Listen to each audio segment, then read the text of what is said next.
Le sentiment anti-français prend-il de l'ampleur en Afrique? C'est une question que l'on se pose.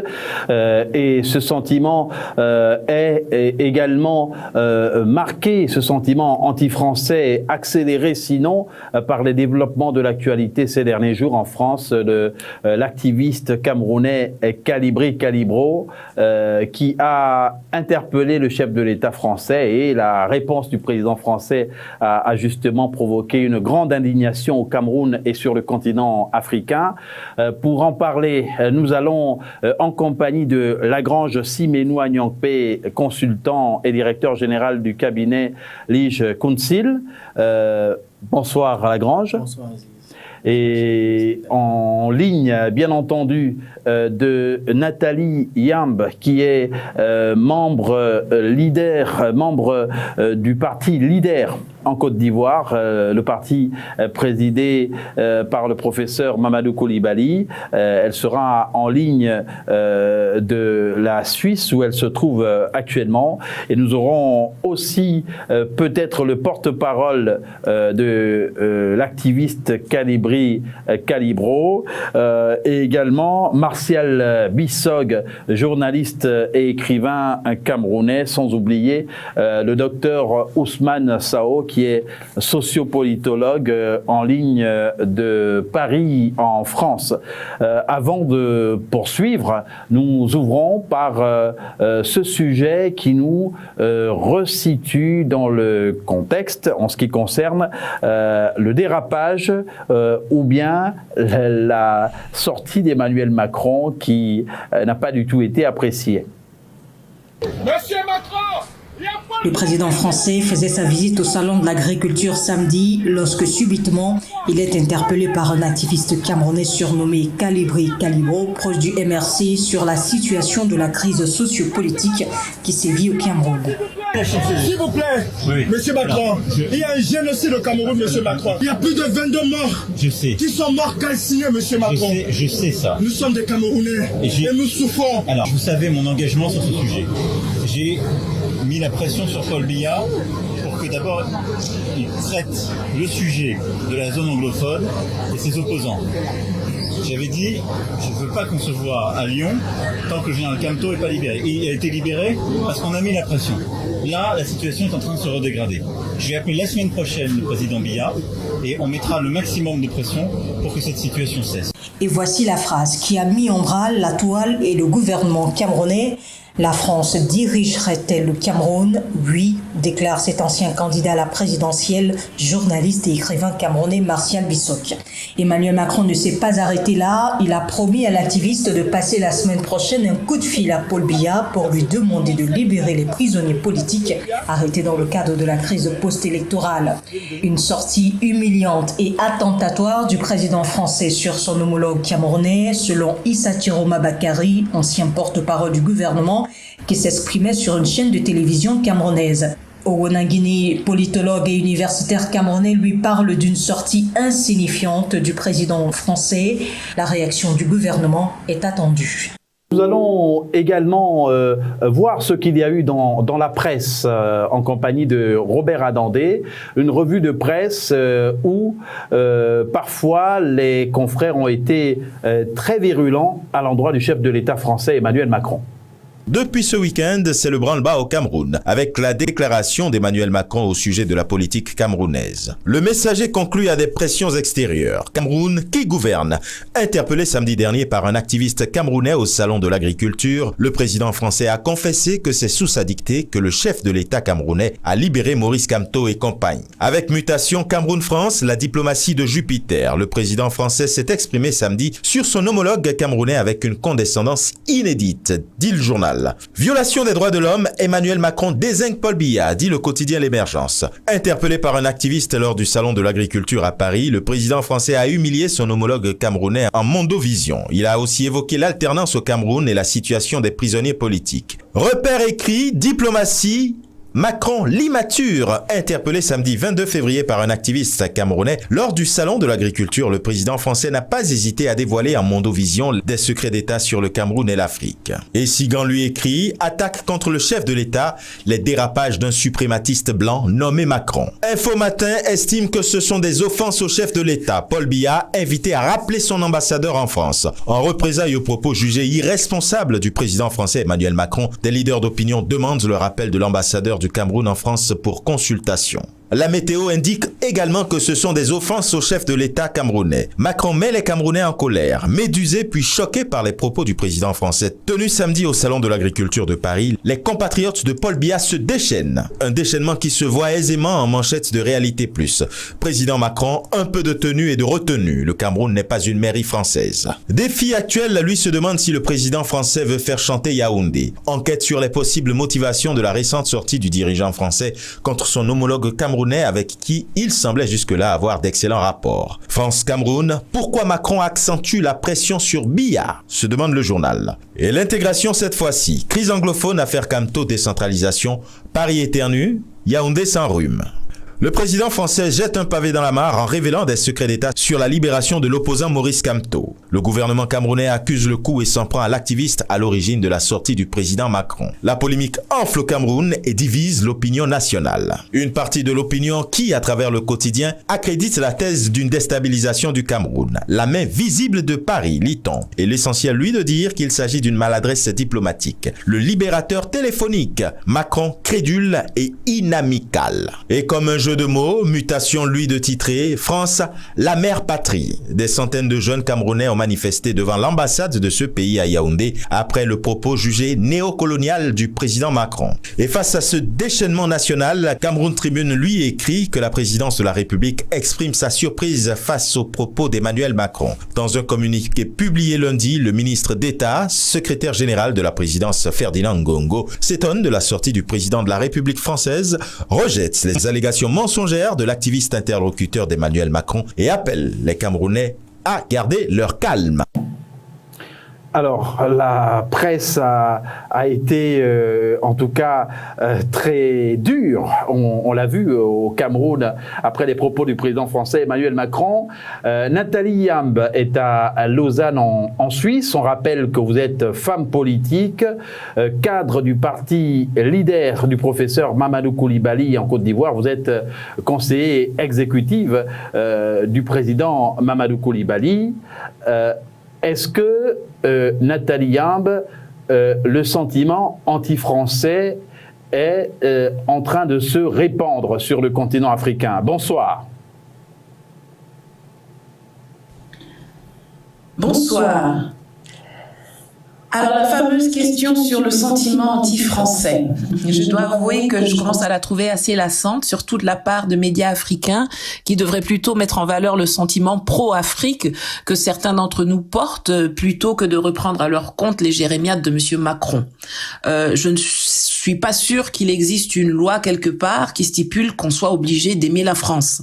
La politique française en Afrique est détestable, elle est méprisante, elle est violente et elle est spoliatrice. Alors, à moins d'être un chef d'État africain à la solde de Paris, ou alors d'être atteint par le syndrome de Stockholm, on ne peut pas attendre de la victime d'un viol qu'elle se fende des déclarations énamourées à l'endroit de son violeur. Si la France veut être regardée et perçue autrement, qu'elle change sa façon de faire, qu'elle abandonne ses appétences prévaricatrices, qu'elle renonce à son attitude colonialiste et qu'elle respecte la volonté d'indépendance, de liberté et de souveraineté des populations africaines. Liberté, égalité, fraternité, c'est valable pour tout le monde et la prospérité aussi. Les populations africaines, la jeunesse africaine a droit à la prospérité tout autant que la jeunesse française. Oui, mais Nathalie Yamb, la presse africaine, justement, relaie ce sentiment parce que auparavant, il n'existait pas, ou bien il n'était pas, en tout cas, si visible. On a eu en 2019 plusieurs manifestations, notamment au Niger, au Burkina Faso et au Mali, pour demander le départ des forces françaises, ce qui ne se voyait pas avant. Lagrange Siménou à Niankpé, avant de de reprendre Nathalie Yamb, le sentiment anti-français est de plus en plus grandissant. C'est un sentiment réel. C'est une observation qui peut être justement notée sur une carte. On peut partir de mai 2019 à octobre 2019 et peut-être pour la même année également au Niger une autre manifestation qui a mobilisé des milliers de personnes contre la France. Effectivement, le sentiment français va de plus en plus grandissant et je crois que nous devons à notre niveau, comme l'a dit Nathalie Yamb, nous devons à notre niveau et particulièrement nous jeunes aujourd'hui savoir ce que nous voulons concrètement. Le sentiment anti-français va apporter quoi concrètement au développement de l'Afrique? Est-ce que cela va amorcer ou cela va pérenniser le développement de l'Afrique? Est-ce que cela va renforcer les actions que mettent en œuvre nos autorités politico-administratives afin que nous ayons un mieux-être? Je crois qu'il va falloir que nous essayions de revoir nos manières de faire et que nous essayions de nous concentrer sur nos principaux problèmes. Nous avons des problèmes de sécurité, nous avons des problèmes d'insuffisance alimentaire, nous avons de sérieux problèmes sur notre continent, des problèmes éducatifs dans le domaine de l'éducation, dans le domaine de la santé. Est-ce qu'il ne serait pas mieux que nous nous concentrions sur ces choses-là? Et je me suis rendu compte que le président français n'est pas sorti lui-même pour faire cette déclaration. Il a été interpellé. Combien d'Africains, combien de Français voyez-vous interpeller nos chefs d'État lorsqu'ils vont à Paris? Ou combien voyez-vous interpeller nos chefs d'État lorsqu'ils sont dans nos pays? Mais est-ce que cette interpellation-là n'est pas une forme de cri d'un desperados, d'un désespéré? Oui, un cri d'un désespéré, d'accord, mais ne nous mettons pas à écrire des choses ou à tenir des propos parce que le président français aurait répondu d'une manière ou d'une autre. C'est peut-être aussi, sa réponse est probablement ou peut-être aussi le cri d'un désespéré qui en a peut-être marre d'être interpellé par les Africains, qui devraient plutôt interpeller leur chef d'État et voir quel dispositif mettre en œuvre pour que leurs préoccupations soient prises en compte. Nathalie Yamb, l'activiste Calibri Calibro a interpellé le président français Emmanuel Macron. Vous avez eu quel sentiment après avoir entendu les propos du président français? J'ai trouvé toute l'interaction assez pitoyable, même s'il n'y avait rien de vraiment surprenant. L'attitude et les propos de M. Macron correspondent à l'individu. C'est un monsieur condescendant, imbu de lui-même, qui ne manque aucune occasion de vouloir se faire plus important qu'il ne l'est et de jouer les gros bras en Afrique, alors que lui-même se cache comme un ver de terre face à la contestation populaire dont il fait l'objet dans son propre pays depuis plus d'1 an. En même temps, il est clair, je l'avais déjà dit à Sochi, que les chefs d'État d'Afrique francophone ont cette propension à se comporter comme des laquais de Paris, alors que la France elle-même est un pays qui est en phase de délitement, qui est affaibli, mais on s'aplatit devant quelqu'un qui n'a plus toute sa force parce que on en a l'habitude, parce que c'est rentable, parce que être le laquais du roi nous donne l'impression d'être le roi des laquais. Voilà. Donc c'est un peu dommage. Et puis un mot quand même aussi sur l'attitude de l'activiste que j'ai trouvée assez affligeante, parce que cette obséquiosité rebutante, cette habitude que certains d'entre nous ont d'aller appeler au secours le pompier pyromane m'étonnera toujours et m'attristera toujours un peu. Mais bon, c'est la vie. C'est la vie, Nathalie Yamb, mais il faut quand même rappeler qu'il y a des rapports de coopération entre la France et les pays africains des anciennes colonies. Vous savez, Aziz et chers téléspectateurs, nous ne saurons jamais concrètement ce que nos chefs d'État et les chefs d'État occidentaux se disent. Nous verrons des communiqués émanant de leur rencontre, mais ce qu'ils se disent dans le fond, personne pratiquement ne le saura. Cela ne veut pas dire que nos chefs d'État ne cherchent pas à se soustraire ou à œuvrer pour éviter le néocolonialisme. Nous ne savons pas concrètement ce qui se fait. Mais est-ce une raison pour déjà en vouloir aux colonisateurs? Est-ce déjà une raison pour en vouloir à l'ancien colonisateur? Oui, bon. Est-ce une raison pour en vouloir aux dirigeants? Moi, je dis non, ne nous mettons pas dans cette posture-là. Et les accords qui ont été signés demeurent la preuve. Le franc CFA est toujours là aujourd'hui, et même si des dispositions sont en train d'être prises pour passer à autre chose. Des accords ont été signés depuis des décennies, et ces accords, pour pouvoir s'y soustraire, il faudra faire des concessions. Et le président français n'a jamais manqué. Moi, j'apprécie même le fait qu'il accepte de répondre à certaines personnes. Toutes les fois où nous avons vu des vidéos circuler où il était interpellé, mais il allait.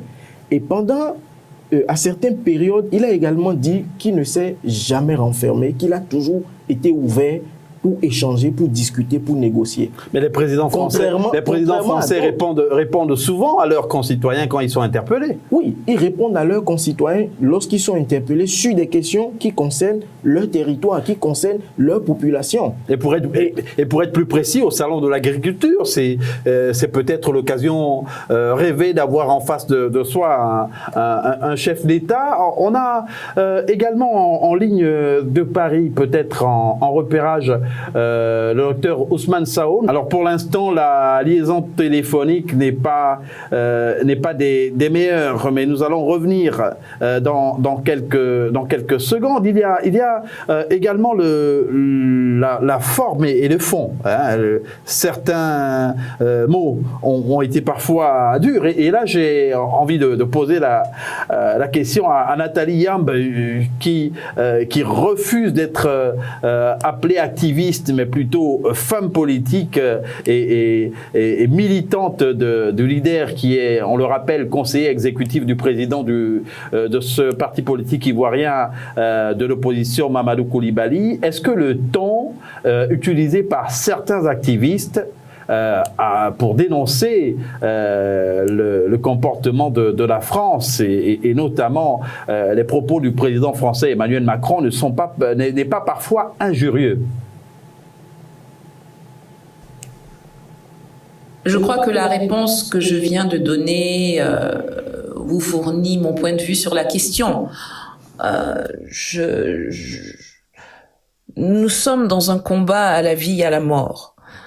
Moi, je suis une femme politique et je dois avouer que je ne suis pas particulièrement choquée par des propos crus, parfois tenus par certains activistes. Les hommes et les femmes politiques aiment souvent avoir un langage très diplomatique, très châtié, que l'on qualifie de politiquement correct. Mais je préfère avoir un activiste qui qualifie les choses par leur nom, qui utilise un vocabulaire parfois cru, mais au moins qui n'est pas celui qui va derrière des façades policées, être celui qui va armer des rébellions, être celui qui va financer des coups d'État, être celui qui va maintenir au pouvoir des dictateurs et bousiller complètement l'avenir de millions de personnes, enterrer leur espoir, piétiner leurs droits, violer leurs aspirations et leur avenir. Non, je ne trouve pas que ce soit un problème. Le problème, c'est l'attitude des hommes et des femmes politiques qui s'offusquent qu'on les appelle des dictateurs alors que ce sont des criminels et des mafieux. Et les mafieux, bon, ce sont les termes utilisés par Nathalie Yamb que nous comprenons. Nous avons en ligne cette fois le porte-parole. Oui, la brigade anti-sardinard, vous la présentez laconiquement avant de poursuivre. Bonsoir. Oui, alors bonsoir Emmanuel et bonsoir à tous les panélistes et aux éditeurs, aux téléspectateurs de votre chaîne. Oui, je tiens à préciser, je suis Stéphane Toumbour, le porte-parole de la brigade anti-sardinard. En fait, c'est un mouvement qui est né spontanément au niveau de la diaspora après le hold-up électoral au Cameroun. On a vu ce baragouin juridique où vous aviez vu ceux qui disent que nous avons une justice indépendante qui devait rendre le verdict d'exclusion, mais ne l'ont pas fait, ont juste appliqué, ont juste donné des instructions qui venaient de la présidence, c'est-à-dire de reconduire M. Paul Biya à la tête du Cameroun après qu'il ait fraudé à cette élection. Alors, il y a eu cette indignation de manière collective au sein de la diaspora où on s'est dit, on ne peut pas, à Mondiovision, continuer d'imbéciliser les Camerounais, de les infantiliser dans ce sens-là. Donc nous, de la diaspora, nous avons pris notre propre responsabilité de dire, comme le combat sur le plan politique ne peut plus être mené, nous allons le mener de manière citoyenne, de dire nous n'en pouvons plus avec cette dictature de plus de 38 ans qui veut empêcher les expressions des oppositions au Cameroun. Donc voilà comment nous naissons de manière spontanée. Et nos premières actions, c'était d'abord d'interpeller les artistes qui ont passé leur temps à endormir le peuple camerounais en soutenant M. Paul Biya. Alors, vous savez très bien qu'on peut... Oui, alors, monsieur le porte-parole, je note quand même qu'il y a eu un contentieux qui a été porté devant les institutions compétentes et un contentieux qui a été vidé avec la déclaration finalement de la victoire de Paul Biya, l'actuel président. Oui, mais... Écoutez, vous savez très bien qu'en Afrique, une élection où il n'y a pas une commission indépendante où la justice lui appartient, surtout que le monsieur qui est président de la Cour constitutionnelle est quelqu'un qui a été démissionné nuitamment du parti RDPC. Parce que je tiens à vous rappeler que lorsque vous suivez une idéologie, c'est l'esprit que vous portez. Donc, on ne peut pas nous dire que vous démissionnez d'une organisation la nuit et que le lendemain, vous ne pouvez plus être partisan. D'accord. Nous avons démontré, et ça a été démontré, donc je pense que c'était la validation de l'élection de M. Paul Biya, la nomination, la proclamation de son élection, mais qui n'a pas respecté les normes voulues de tous. Ce n'était pas consensuel. Donc, nous ne pouvons pas accepter ce qui se passe. Alors, monsieur le porte-parole, revenons-en à cette sortie de Calibri Calibro au Salon de l'Agriculture, de cette interpellation du président français. Est-ce que vous ne pensez pas que dans la forme, c'était à la limite de l'outrance, disons, la réaction du président français? Ok, écoutez, vous savez, on peut interpréter la sortie, ce qui a été fait, la sortie de M. Macron sur plusieurs angles. Et ça, c'est très clair, c'est une posture claire. Mais écoutez, nous, notre démarche était claire. Notre démarche est consécutive à une réflexion profonde de la situation sociopolitique au Cameroun. On s'est rendu compte que la condescendance du régime de M. Biya n'est qu'établi en fonction du fait qu'il bénéficie des soutiens à l'extérieur. Et dans notre investigation, on s'est rendu compte que M. Biya se maintient, organise le hold-up électoral, assassine son peuple parce qu'il a une protection sur le plan international qu'est la France. Mais ce sont des accusations graves quand même. Hein? Vous parlez d'assassiner le peuple. Il y a eu les dernières violences en zone anglophone. Écoutez, jusqu'à preuve de contraire, je ne suis pas en train d'inventer n'importe quoi. Vous pouvez aller vérifier. Vous avez des organisations qui ont fait des sorties, un génocide qui se passe au nord-ouest, au nord-ouest et au sud-ouest du Cameroun. Nos compatriotes sont tués parce que ceux-ci ont osé balader les raisons de leur lumière dans l'obscurité sacrée de la politique de M. Biya avec la France. En leur disant depuis 38 ans, on n'a pas d'eau, on n'a pas de lumière, nous sommes stigmatisés, nous, en tant qu'anglophones, on ne se sent pas considéré dans le partage du gâteau national. Donc, je n'invente rien, ce sont des faits. Nous sommes aujourd'hui à plus de 12 000 morts, plus de 800 000 déplacés au Cameroun. Ce sont des faits clairs. Monsieur le porte-parole, on ne vous impute pas d'avoir inventé quoi que ce soit, simplement que ces chiffres qui sont avancés doivent être confirmés par des enquêtes indépendantes, mais on aura l'occasion de refaire le débat. On va également donner la parole aux autres panélistes, notamment à Lagrange Siménou-Agnangpé. On note que ce mouvement des sardines est né justement de ces accumulations de frustration et peut-être d'injustice dans cette partie du Cameroun. Maintenant, il faut bien sûr faire en sorte que le pays avance, mais comment arriver à justement discuter, à régler les problèmes lorsque les principaux acteurs de ces conflits sont mis à l'écart?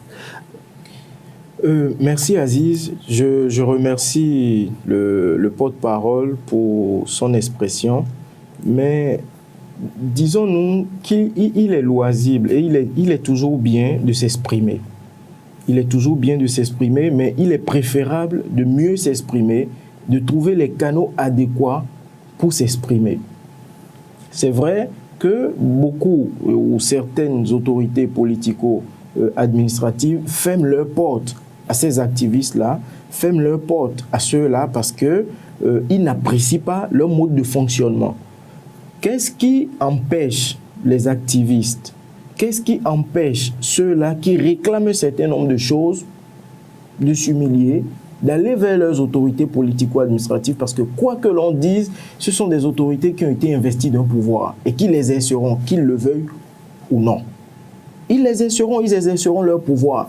L'activisme finit par triompher lorsqu'il associe de la raison, lorsqu'il associe de la prudence et lorsqu'il associe de la stratégie à son activisme. Alors, en parlant de stratégie, on va peut-être cette fois avoir le docteur Sao Ousmane en ligne de Paris. Le docteur Sao Ousmane, pour l'instant, n'est pas en ligne. On espère qu'il va revenir dans un moment. Vous savez, les puissances occidentales n'ont que leurs intérêts et leur peuple à sécuriser, à mettre sous l'abri et à satisfaire. Les puissances occidentales, c'est vrai, elles signent des accords de coopération avec les pays en voie de développement, comme beaucoup de pays africains, mais ils n'ont aucune obligation de satisfaire aux exigences des populations africaines.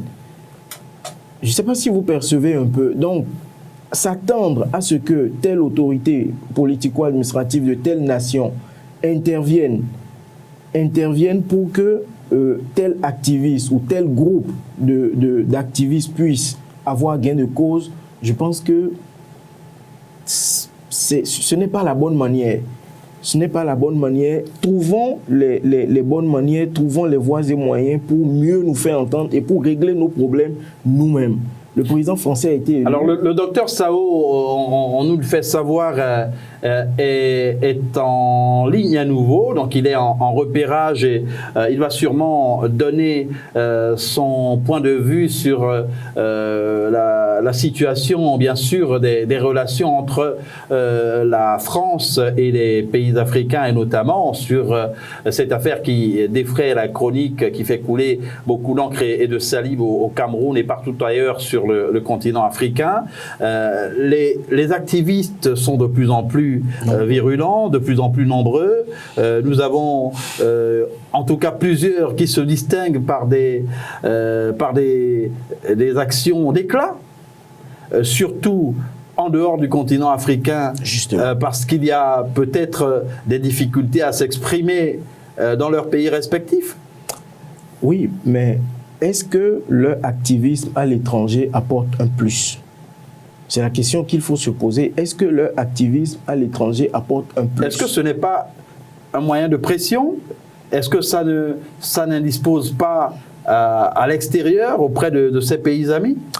indisposent, je crois que non, parce que dans ces pays-là, eux, ils s'arrangent pour sécuriser, ils s'arrangent pour que les intéressés respectent quand même leurs lois. Et tant que ces lois ne sont pas respectées, ils leur demandent de répondre de leurs actes. Vous voyez un peu. Alors, le docteur Ousmane Sao est en ligne.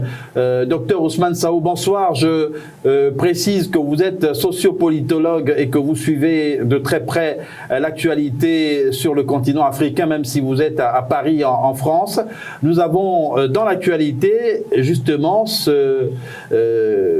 ce qui est considéré par beaucoup comme un dérapage du président français Emmanuel Macron lors de son interpellation par l'activiste camerounais Kalibri Kalibro. Oui, vous avez parlé de Kalibri Kalibro qui avait interpellé le président Emmanuel Macron au salon de l'agriculture en lui parlant un peu de la question du Cameroun, c'est pas bien. Donc,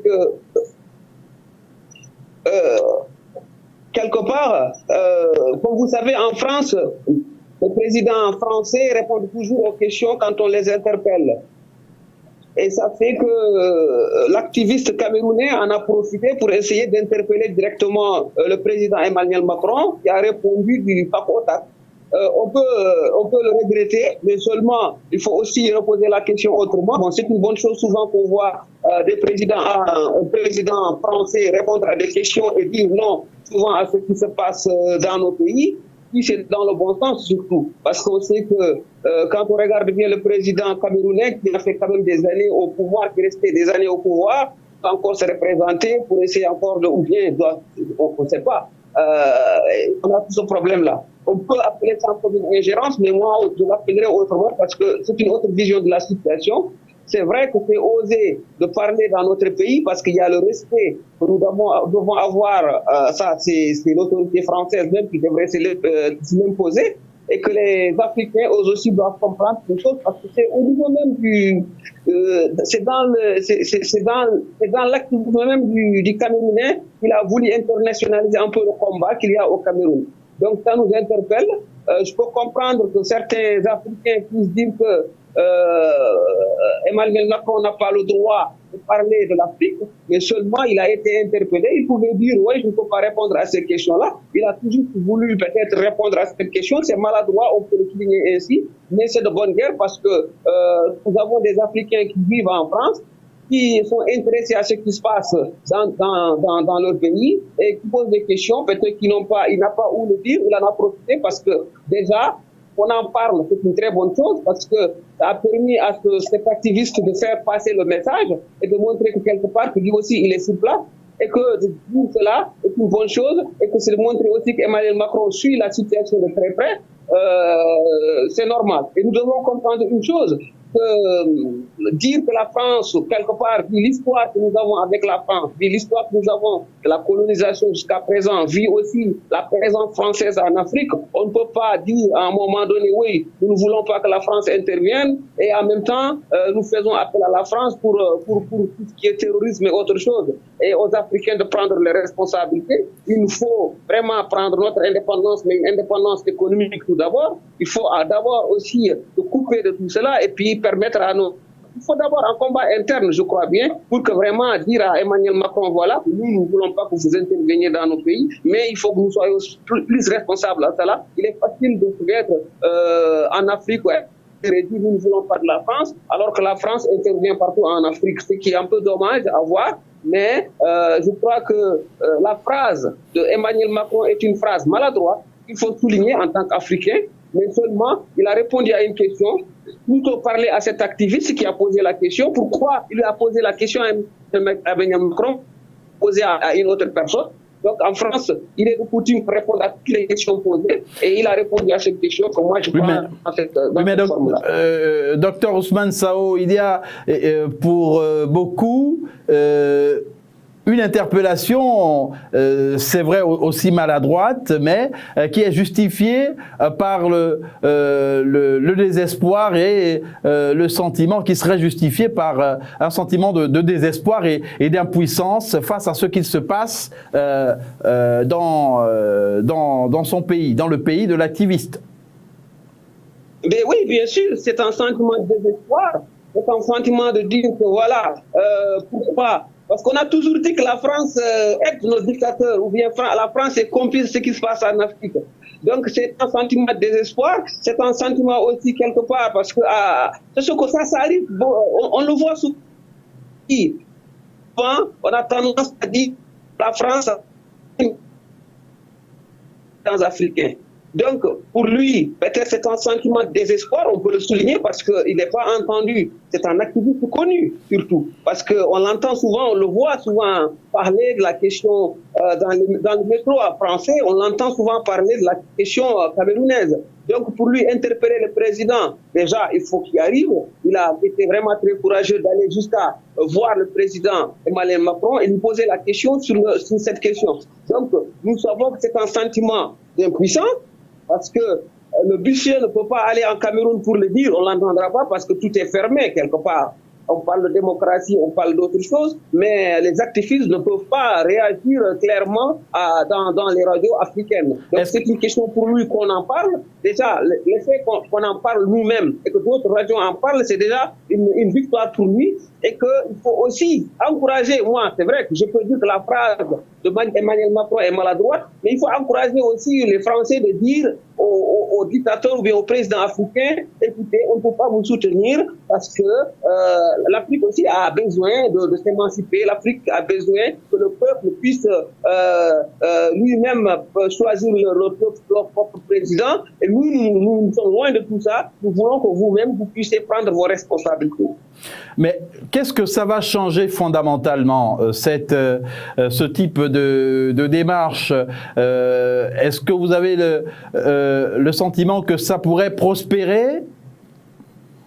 Non, ça, pour moi, personnellement, ça ne changera pas grand-chose.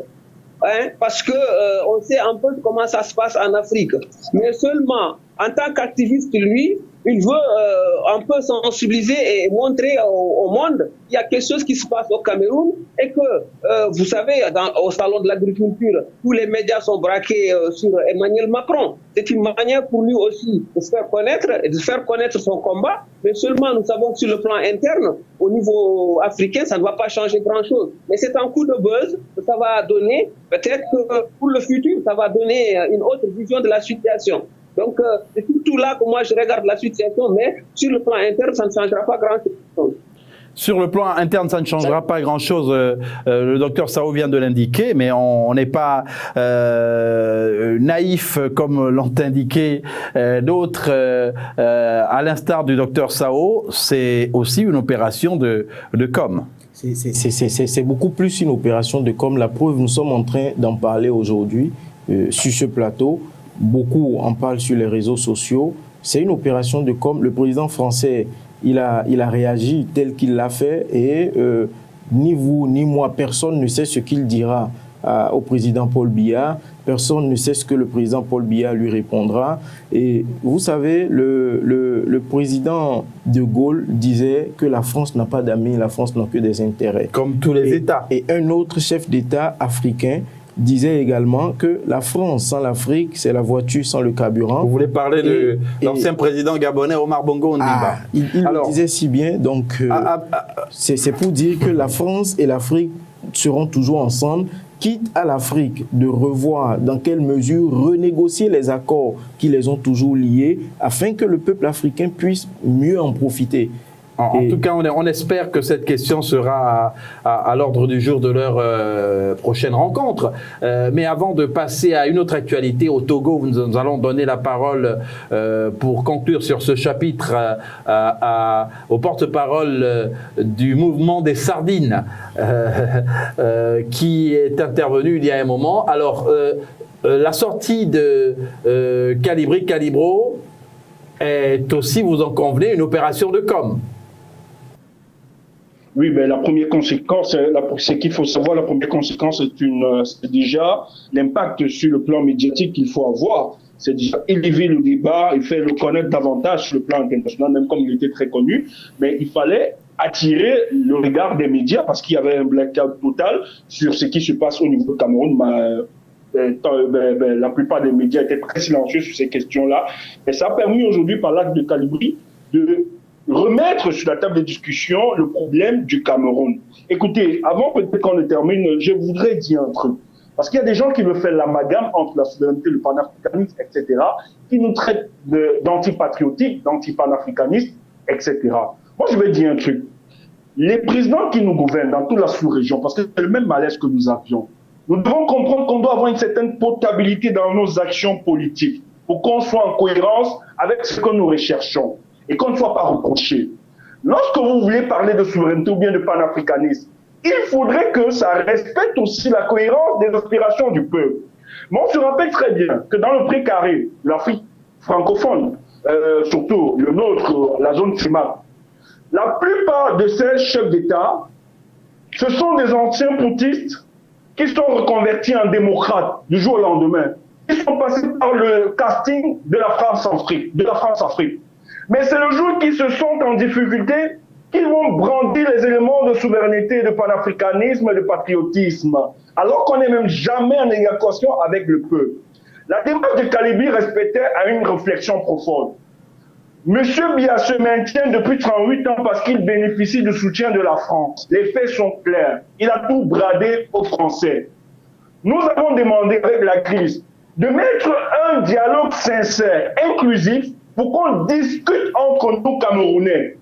Que les externalités n'interviennent pas dans notre politique. Monsieur Biya n'a jamais écouté, mais tout ce qu'il a pensé, c'est qu'il pouvait croire qu'il pouvait vaincre nos frères de la zone anglophone par la violence et la brutalité. Depuis 3 ans, ça ne marche pas cette méthode. Il y a un contentieux électoral au Cameroun où il a tendu monsieur Maurice Kamto, le leader de l'opposition, a tendu la main à monsieur Paul Biya, qu'ils discutent ensemble pour qu'ils trouvent une solution à la camerounaise. Mais jamais ça n'a été fait. C'est qu'il a reçu un supplice de 9 mois d'emprisonnement et personne ne devait en parler. Donc, nous avons senti que la démarche de Paul Biya, c'est parce qu'il a un soutien. Surtout que le 4 décembre, lorsqu'il vient à Paris, à Lyon, invité, monsieur Biya dit à Macron, à Mondiovision, vous l'aviez vu, parce que votre indignation, elle peut être sélective, parce que j'entends certains panélistes qui disent c'est dangereux ce que les activistes sont menés. Paul Biya dit, je suis venu rendre compte à Macron du dialogue. En ce moment, qui est Macron devant Paul Biya?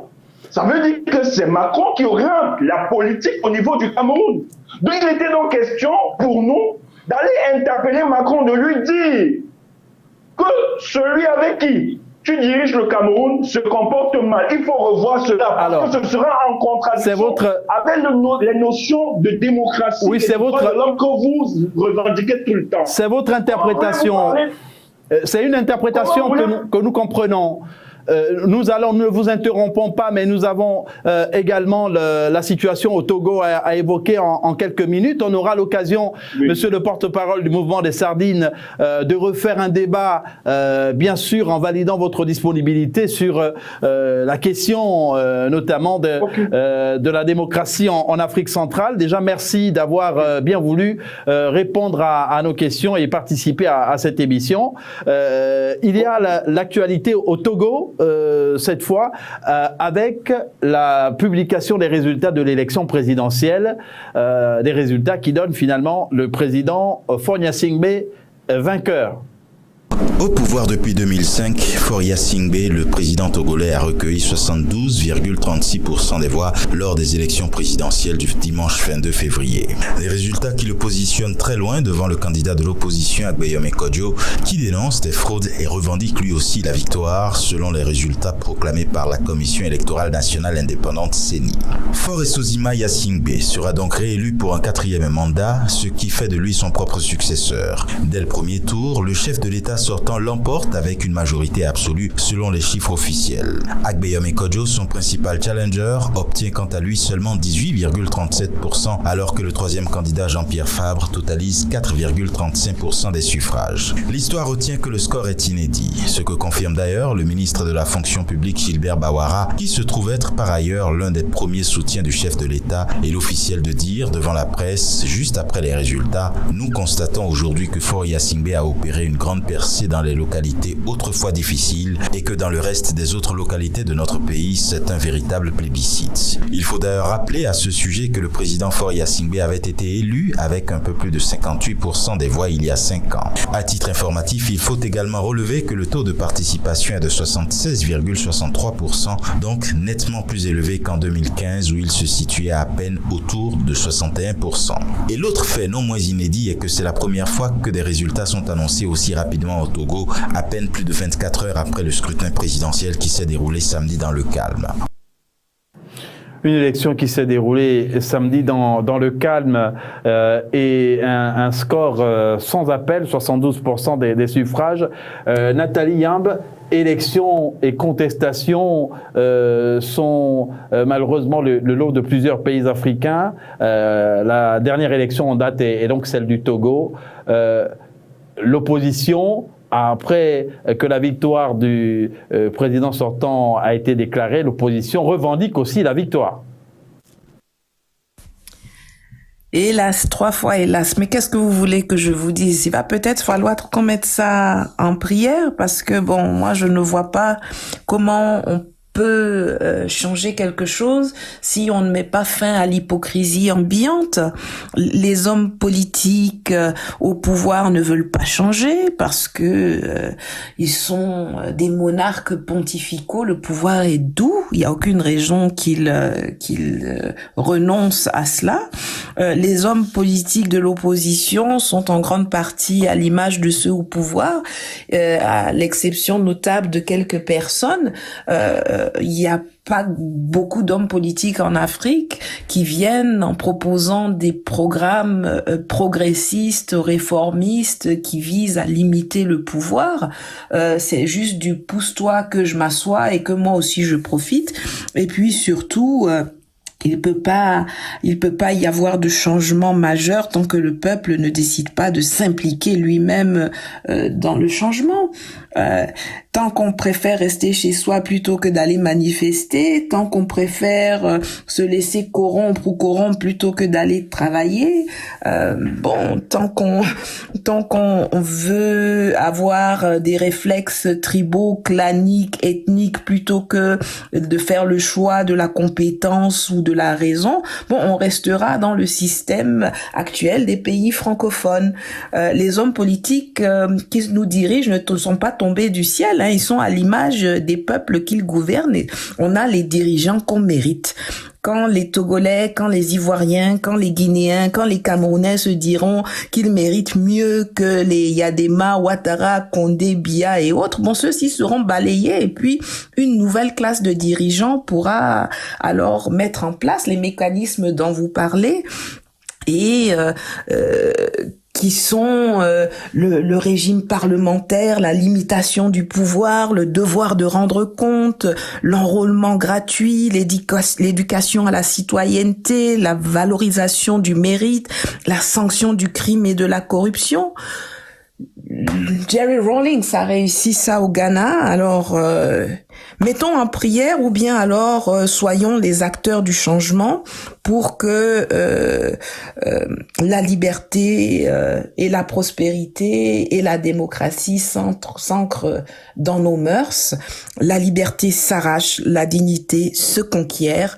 Ce n'est pas ceux qui sont au pouvoir qui vont nous donner le pouvoir.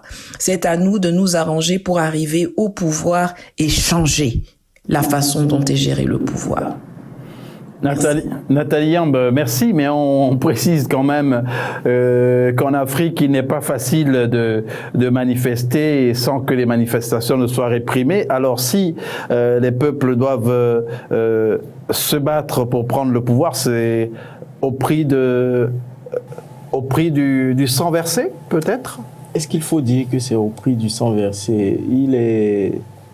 Je suis d'accord qu'aujourd'hui, l'Afrique a besoin d'une nouvelle élite politique et n'oublions pas également que cette nouvelle élite dont elle a besoin ne pourra pas se faire sans passer par les couloirs de l'élite actuelle, sans pouvoir avoir la main et être en mesure de faire ses preuves. Donc, quoi que l'on dise, moi je pense qu'il faille toujours aller à la table de négociation. Nous avons vu ce qui s'est passé au cours de ces élections-là, où d'abord les élections se sont déroulées dans le calme. Il y a eu plus de personnes qui ont manifesté la volonté de participer à ce processus électoral, même si nous remarquons qu'à l'international, la diaspora n'a pas pu vraiment prendre part comme elle le désirait. Mais toujours est-il que cette élection s'est déroulée dans la paix. Il y a eu une grande manifestation d'exprimer son suffrage. Les résultats sont sortis. Nous remarquons également les écarts qu'il y a. Le principal candidat de l'opposition a fait une déclaration pour s'autoproclamer président élu. Or, il y a une institution qui est mandatée pour proclamer officiellement ces résultats et proclamer l'élection du nouveau chef d'État. Pourquoi ne pas aussi bien celui qui a obtenu l'avance la plus grande et qui semblerait avoir gagné ces élections, ne pourrait-il pas faire cette démarche-là d'aller vers cet opposant, d'échanger avec et d'asseoir des mécanismes de gouvernance commune. Je pense que c'est ce dont a besoin notre continent en ce moment, parce que les bains de sang, les répressions, ça ne donne pas une bonne image, ça ne reflète pas une bonne image. Et il serait bien que cela cesse. Il serait vraiment bien que nos gouvernants fassent preuve, et nos politiciens également fassent preuve de beaucoup de retenue, de beaucoup de sacrifices. Et nous sommes arrivés au terme de ce numéro de la Tribune du mardi. Nous allons bien sûr tenir compte des avis des uns et des autres en permettant au public d'apprécier les contenus. Pour Nathalie Yamb, on retiendra que les Africains ont les dirigeants qu'ils méritent. Merci au docteur Ousmane Sao, qui est sociopolitologue, qui était en ligne de Paris en France, au porte-parole du mouvement des Sardinards, qui est intervenu dans cette émission, mais également de vous, à la Grange Siménou à Niampé, pour votre fidélité. Très bonne suite de programmes sur la belle radio et télévision, la chaîne panafricaine internationale.